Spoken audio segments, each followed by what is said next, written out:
So the research project for this unit, we didn't do one in the last unit, but we're doing one in this unit, okay, is that we want to look at some of the applications, real world applications of the stuff that we've been talking about. Newton's laws, first, second, third, okay, maybe even some stuff on energy and things like that. How are forces, okay, how do they affect us in daily life? What are some things we have to design or technology we've built, okay, to help either, protect us from those forces or harness those forces and things like that.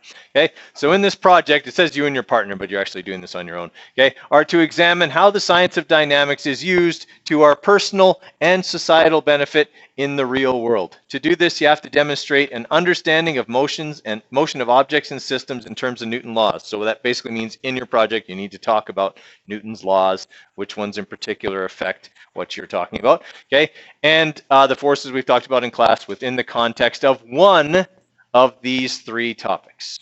Okay, don't do all three, choose one of the three topics. That is probably the most common mistake made on this project, is that people try to do all three and usually fail miserably. So just pick one. You only have to do one and only one. Okay. All right, so the choices are, okay, for the first one, you could analyze the design of automobile safety devices like car seats, child car seats, airbag systems combined with seat belts, okay, crumple zones, etc., and how they use dynamics principles to save lives. All right, we've talked a little bit about that already in class, so that's one that you'll be able to find tons of information on the design of child car seats or how seat belts work and okay, how airbags and crumple zones and all that kind of stuff. You'll be able to find lots of information online. Okay, you are analyzing that, so that means that you are essentially explaining how it works from a scientific perspective. Okay, you're not necessarily evaluating it, okay, or anything like that. You're analyzing and explaining. No, I'm saying like those would be ones you would want to talk about. We're talking about car safety devices in general. Okay, these would be ones to probably include. Yeah. Okay. Second one, analyze the application of dynamics in investigating traffic accidents. Okay, how can an accident investigator use physics principles to determine what happened in a car accident and how accurate these methods are? All right, there's a whole branch of police investigation around traffic investigation. Okay, those people usually have special training in order to analyze accident scenes and the evidence that's on scene. Okay, level of damage, all that kind of stuff. Okay, can tell them not only possibly who was at fault, but also the situation, the speeds, whatever, okay, that were involved in the collision. Right, you should be able to find quite a bit of information on that one as well. Okay, and thirdly, analyze the design of protective sports equipment in terms of dynamics principles to explain and evaluate its effectiveness at protecting you from injury. All right, obviously helmets are a good one to do here, to focus on, especially with all the recent press and concern over concussion protocols and things like that. Okay, obviously the helmet is the first line of defense against concussions. How are they designed in order to protect the brain? Okay, and are there other things coming in? I recently saw and was reading a little bit, but I didn't get to finish on this thing that's supposed to help blood flow that goes around the neck, and it does something to the pressure of the cerebral spinal fluid in the brain. Okay, it essentially makes your head a better helmet. Okay, something like that. It was interesting. So there's all kinds of kind of sports technology that is protective in nature, okay, and that would be something you would want to look at. I mean, helmets it's a good place to start, but you could look at basically any type of padding or things like that, okay, that are used to protect you from injury. All right, so those are your three topic choices. Choose one of the three.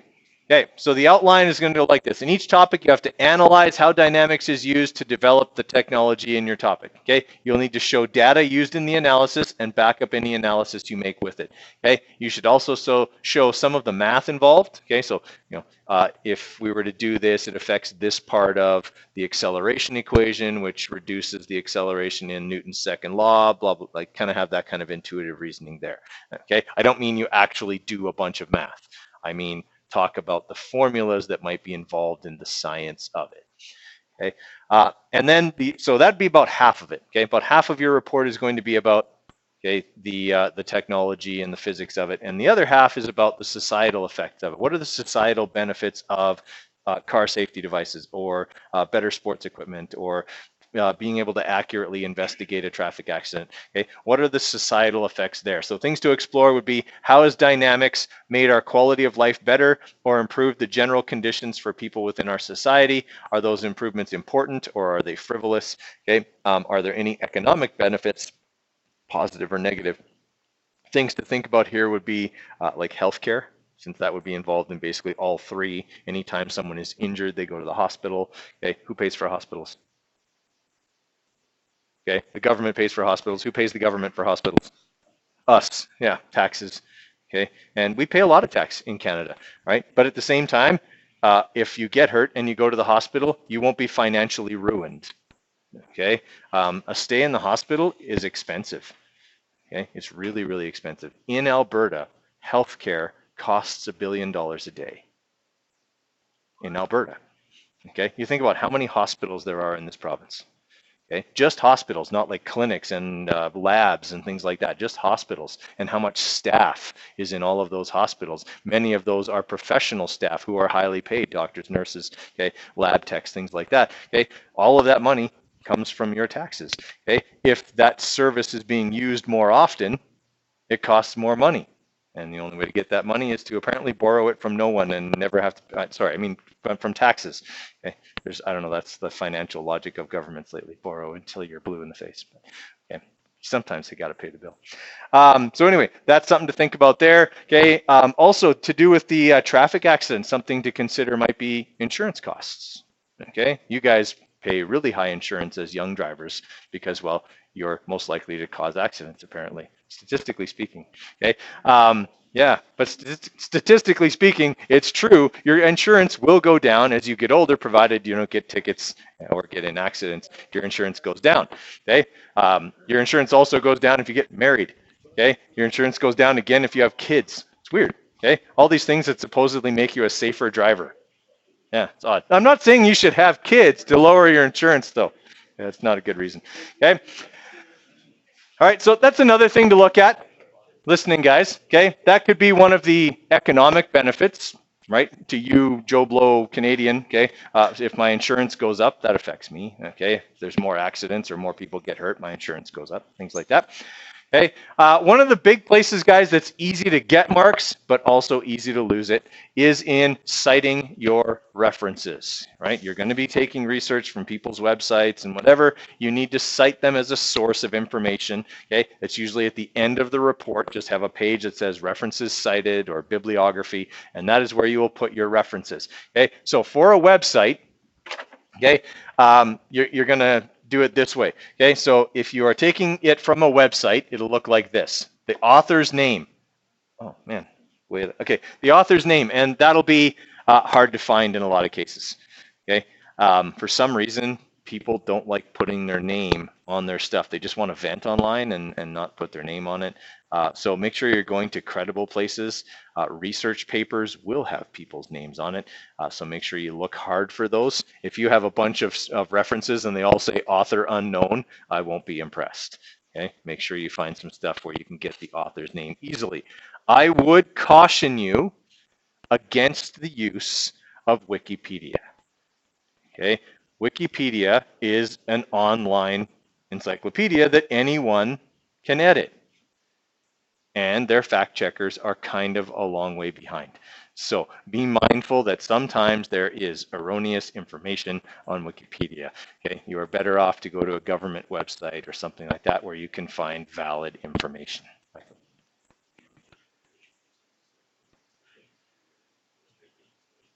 You could do that. Yes, that's a good place to get a start. But I would caution you against using the stuff on there because, like, I've just seen some evidence of just really bad stuff that just hasn't been taken down yet, right?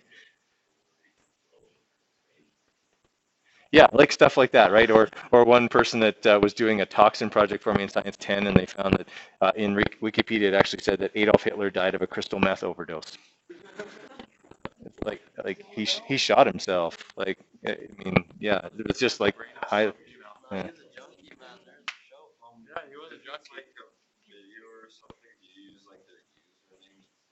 Yes, if you can't find their actual name, then yes, you would use their username or whatever their online alias happens to be. You would use that. Like, if it's somebody's blog, they may not have their actual name. Just use, their username. Yeah. Okay. But again, guys, like going to somebody's blog, you never know, right? It's Crackpot Joe's, website about crack. Like, I don't know, like maybe it's there's some weird stuff out there. Okay. Like I saw one person was doing the kinematics one time on like photo traffic enforcement on how like cameras and photo radar and stuff work. And he went to this guy's website, which was like, I don't know, like 5 years worth of accumulated rants about how many photo radar and red light tickets he had gotten. It's like, if you didn't speed and go through red lights, you probably wouldn't get so many tickets. But it was all just him venting. There was no validity or scientific backing to any of his arguments, and yet this guy was talking about all the stuff that he said. It's like, that's not a scientific argument. That's just somebody going off. Okay, so make sure you go to valid places where you can get quality information. No. Okay, so format is, so format for your references, guys, author's name, date the article was posted. Hopefully it's newer than this, because this is older than you, okay? Then the name of the article, so this article was called Vive le Quebec, Vive le Canada, okay? And then the name of the website is the Daily News, okay? So you have author's name, date the article was written, posted, whatever. If you can't find what day it was written, go with the last day the site was updated. Okay. Then the title of the article you used, the name of the website, then the URL, okay, or the link, okay, and then the day you accessed it. So that would be today, April 17th. Everyone follow me on that? That's the information that needs to be in there. It does need to be in that format. Okay. If you just write down 5 URLs, okay, they might as well all be www.ididn'tlistentomrcoderre.com, www.imgoingtoget 0 out of 5 for my references.com. Okay, that's what they might as well be. Okay, if you don't have it in the right format. Yeah, something like that. IPA. No, that's a beer. IPA. It's something else. CPA or something. No, that's chartered accountant. I don't know. It's something like that. I can't remember the format. It's so long ago. Okay. All right. Now you need to have a minimum of 5 references. Okay, minimum of 5 references. Okay, I would suggest you would probably have more than that, and that would include any pictures. If you use somebody's picture, okay, that you have used their material, you need to put them in the references, right? So then it would be the photographer's name, et cetera, et cetera. Okay. You get 5 marks for that, and then you get 5 marks for planning as well. Okay, what I want to see for planning is this. Okay, I'm going to want to see a timeline. Everybody has to have a timeline. So write down when you work on it or when you plan to work on it or whatever. If you forget to do that till the night before, fake it. Okay, but you got to have a timeline there that says when you are going to work on it or when you did work on it. The other things, you got a choice. Okay, the other things you have a choice. Everybody has a timeline, and then you have either a thought web. Okay, so your topic in the middle and all the ideas you're going to cover coming out of it, or an outline. Paragraph 1, talk about this. Paragraph 2, talk about this. Okay, something that shows you planned this out a little bit ahead of time. That's probably the easiest 5 marks on this assignment. Okay, a timeline, and then one or the other of those 2 things takes you 5 or 10 minutes to do that. Okay, and then format. Okay, so a wide range of formats are going to be acceptable. Okay, it says PowerPoint there, but you can use it's Google Slides. Okay, you can use that. I didn't put any templates in there because you can choose. If you want to do it on a Google Doc, open a Google Doc. If you want to do it on a Google presentation or slides, then do that. It doesn't matter to me which way you do it. Okay. Okay. If you want to do a video, you can. But that's a lot of work. Okay, you've got all your filming and your editing and all of that. It's way more work than you need to do for this project. Okay, you should have lots of visual aids. Okay, graphs, diagrams, okay, things like that that kind of fit with your explanation. Okay, be creative on that. Okay, so you're going to get 2 class periods to work on, and you should get a pretty good go on that. It needs to be to do a passing job of this. The bare minimum is going to be 800 to 1,000 words. Okay, 800 words is about a page in like Google Docs defaults. So like 1-inch margins, 12-point font, single spaced. That's about 800 words. I would suggest if you want to do a really good job of this and get a good mark, it's going to need to be probably like 1,200 to 1,500 words, just about a page and a half to 2 pages, okay, somewhere in there, right? Which really isn't a lot. You can write that up in no time at all, right? And that includes if you do a Google Slides presentation. Now, in Google Docs, there's a word counter.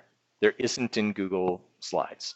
So if you want to get a word count in Google Slides, my suggestion would be that you type out your stuff in a Google Doc and then copy and paste it onto the slides you want to put it on. That way you get a word count and you know if you've got enough stuff. Okay, so it's up to you. All right, so you're going to be evaluated in 5 categories. Each one is 5 marks. Initiating, planning, 5 marks. Analysis and interpretation has to do with the information that you put out there, okay, the analysis of it that you make, 5 marks. Communication, right, when you write this up, does it make sense? When I read it, I can understand what you're saying. It sounds like a 16, 17-year-old has written it, okay?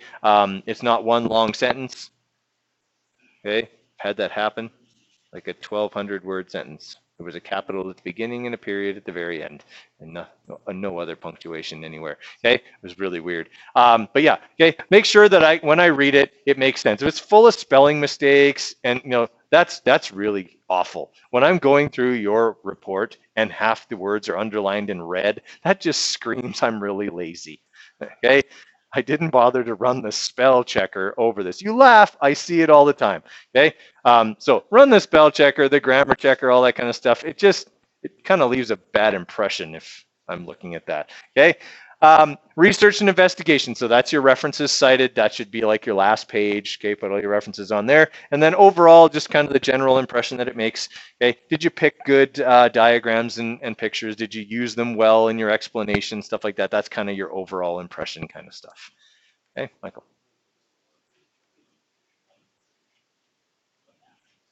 No, I used to make this old document. I used to make it, but I don't. It's individual now. Yeah. No, your references cited doesn't count in your word count. Neither would your planning. Okay. Yeah. I mean, if you do and you get the 800 words, well, and then 400 of it is those 2 things, how good a job did you do in the report? Right? No. I don't want you to make a video. It's way too much work for this. Maybe. The reason I don't want you making a video is I once had a student do this and he videoed himself doing some things with his car that would have gotten him in a lot of trouble. Okay. I just know that's where you're going. So I'm saying no, don't. Okay. All right. Any other questions on that? So you can get started and have lots of time to work on it. Okay. Have at her then. I made the due date 2 weeks from tomorrow, I think. I think it's May 2nd or 3rd or something like that. So I always give 2 weeks for stuff like this because there's supposedly an editing process. I don't understand it because it's English, but okay. Like if you write it up and then you go away from it for a while, you come back and you're more critical of it. I don't know. It sounds reasonable, so I'll do it. Okay, so 2 weeks, it's due.